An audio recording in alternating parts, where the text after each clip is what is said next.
aleykum wa rahmatullahi barakaatu. waa mbokk maa ngi tiim sama doom Fatima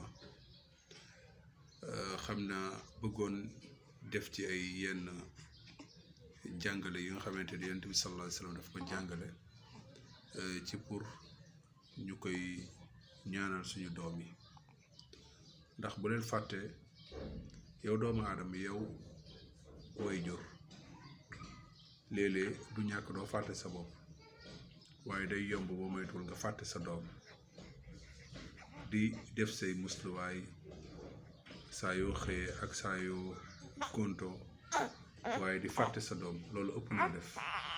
xale yi buñ leen fàtte loolu nag lii tax nag nga leen di yomb a fàtte bokk na ci doo yendu ci kër gi, wala léeg-léeg doo leen téye, te waajur dafa war di téye doomam su ko defee xelam di dem ci ne kii kan war naa ko defal ay musluwaay.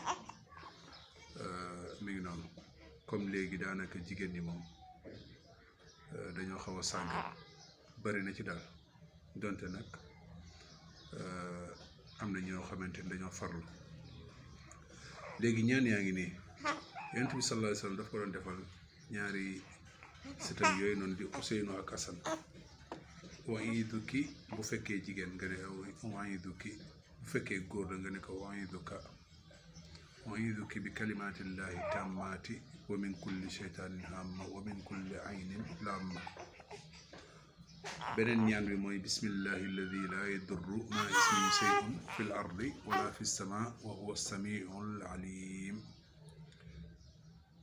naka noonu taril leen ñetti suura yi: qul huwa allahu ahad allahu samad lam yalid walam yulad walam yakun lahu kufuwan ahad.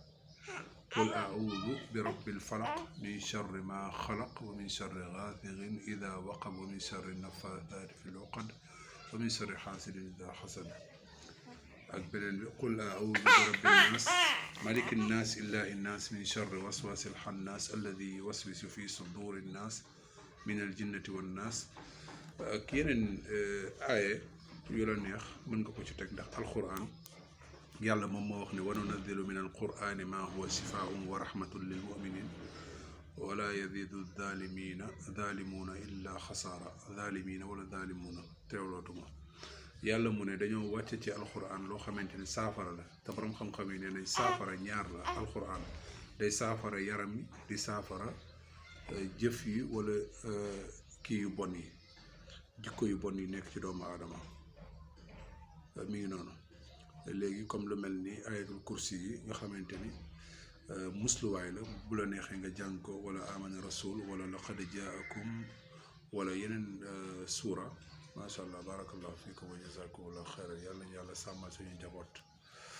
ñu moytu nag di leen takkal ay béjjën ak ay xaaw ak lépp loo xamante ni daal lislaam santaanewu ko.